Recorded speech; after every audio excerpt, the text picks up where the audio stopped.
Hola, bienvenido a este video introductorio en el cual hablaremos acerca del reactor PFR, también llamado tubular o de flujo tapón. De manera introductoria aprenderemos a dimensionar un reactor PFR siguiendo el método del gráfico de Levensspiel, de la misma manera como lo hicimos para el reactor CSTR en el video anterior. Empecemos enunciando las consideraciones que debemos tener a la hora de dimensionar un reactor PFR. En primer lugar, se trata de un reactor continuo, es decir, va a tener unas entradas y salidas de reactivos y productos respectivamente. Este reactor se suele usar principalmente para reacciones en fase gas, debido principalmente a consideraciones de transporte, ya que es más sencillo transportar gas por tuberías que líquidos. Para este análisis introductorio vamos a considerar que el reactor opera en estado estacionario.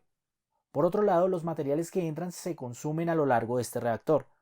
Y por último, vamos a suponer que la velocidad de reacción no varía radialmente, sino solo de manera longitudinal.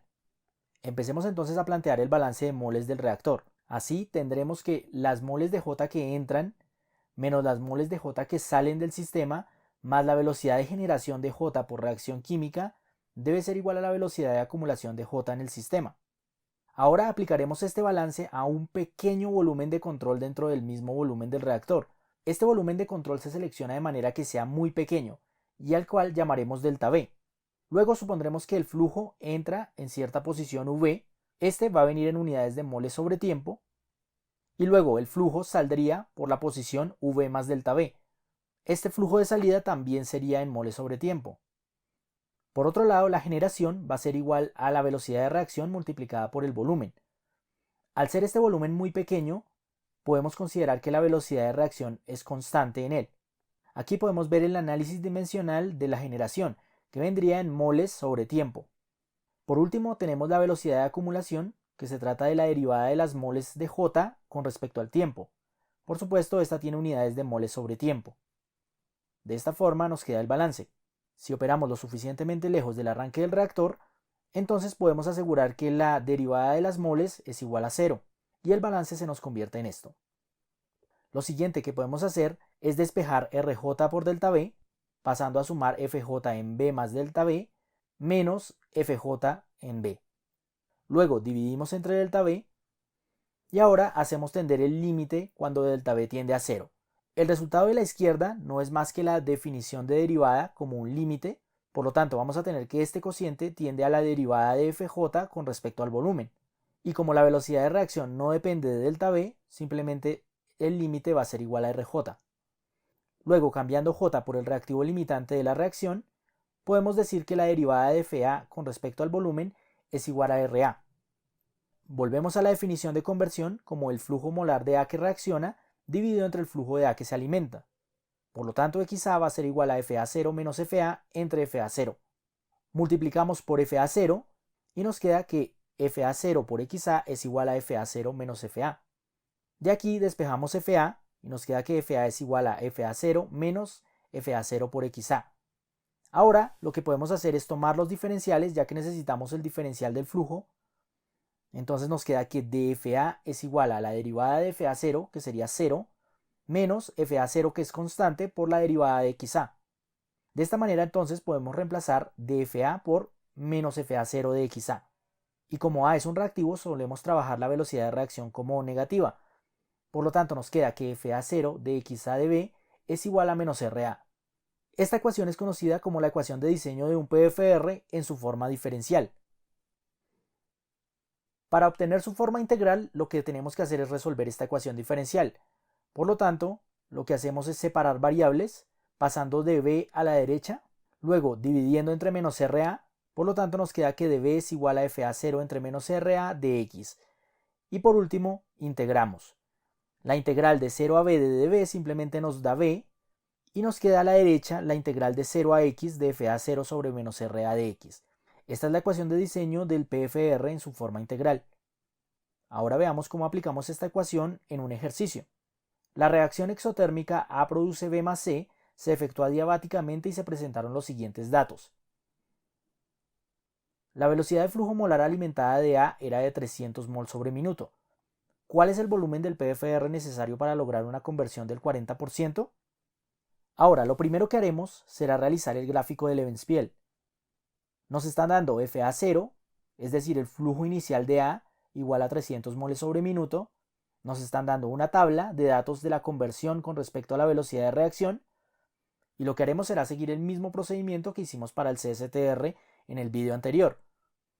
Calculando FA0 entre menos RA, entonces simplemente nos va a quedar 300 dividido entre 1, luego 300 dividido entre 1,67 y así sucesivamente, obteniendo los siguientes datos.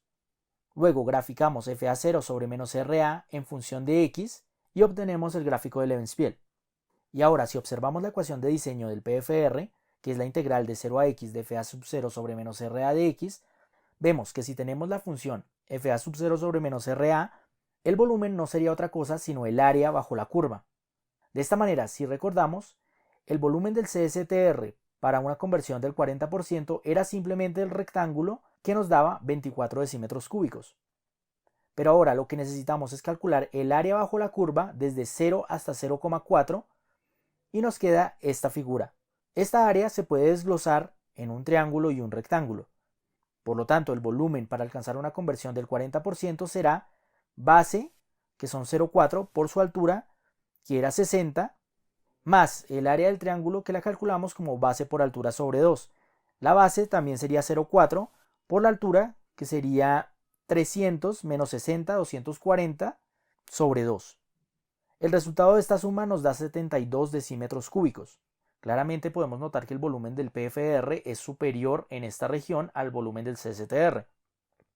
El ejercicio prosigue y ahora nos pide graficar la conversión y la velocidad de reacción en función del volumen del PFR hasta un volumen de 100 decímetros cúbicos. Para poder lograr este objetivo debemos completar la siguiente tabla. Tenemos la conversión que es dada y la velocidad de reacción que también nos la dan. Deberíamos calcular el volumen para todas estas conversiones. Afortunadamente ya tenemos dos valores, ya que a una conversión de 0 vamos a tener un volumen de 0, es decir, sería el inicio del reactor, y para una conversión del 40% ya calculamos que son 72 decímetros cúbicos. Por lo tanto, deberíamos calcular los valores restantes. Para la conversión del 20%, de nuevo vamos a tener una región que podemos separar entre un rectángulo y un triángulo. El rectángulo tendrá base 0,2, es decir, la conversión, multiplicado por la altura, que será el FA sub 0 sobre menos RA correspondiente que teníamos calculado en la tabla anterior. Después, el área del triángulo va a ser igual a la base, que es 0,2, multiplicado por su altura, dividido entre 2. Su altura será 300 menos 179,64, que nos da 120,36. El resultado de hacer esta operación nos da 47,96 decímetros cúbicos, el cual colocaremos en el volumen a una conversión del 20%. Luego, el volumen para una conversión del 60% sería representado por esta área, ya que vamos desde 0 hasta 0,6. Este volumen será entonces igual al área hasta 0,4, que ya sabemos que son 72 decímetros cúbicos, más el área del rectángulo que nos queda, que tendría base 0,2, es decir, 0,6 menos 0,4, por altura de 60 decímetros cúbicos. El resultado de hacer esta suma nos da 84 decímetros cúbicos. Para calcular el volumen hasta el 80%, lo que vamos a tener es el área que teníamos hasta 0,6 y luego sumándole el área hasta 0,8. De esta manera tenemos que será 84 más el área del rectángulo de abajo que tiene base 0,8 menos 0,6, es decir 0,2, multiplicado por su altura, que son 60, y luego le sumamos el área del triángulo de arriba, que tendría base 0,2 y una altura aproximada de 180 decímetros cúbicos. Al hacer esta suma nos da 114 decímetros cúbicos. Como este número ya supera el volumen de los 100 decímetros cúbicos que nos pide el problema, ya podemos simplemente graficar nuestra conversión en función del volumen y nuestra velocidad de reacción en función del volumen, obteniendo estos gráficos. Como podemos ver, es normal que a medida que avanzamos en el reactor aumente la conversión. Por otro lado, vemos que la velocidad de reacción es máxima aproximadamente entre 70 y 85 decímetros cúbicos. Y eso es todo. Esa es la forma en que encontramos el volumen de un PFR utilizando un diagrama de Levenspiel, es decir, cuando nos dan una tabla de datos de conversión con respecto a la velocidad de reacción. Si te ha parecido útil este video, no dudes en compartirlo con alguien a quien también le puede interesar. Gracias por ver, nos vemos en la próxima.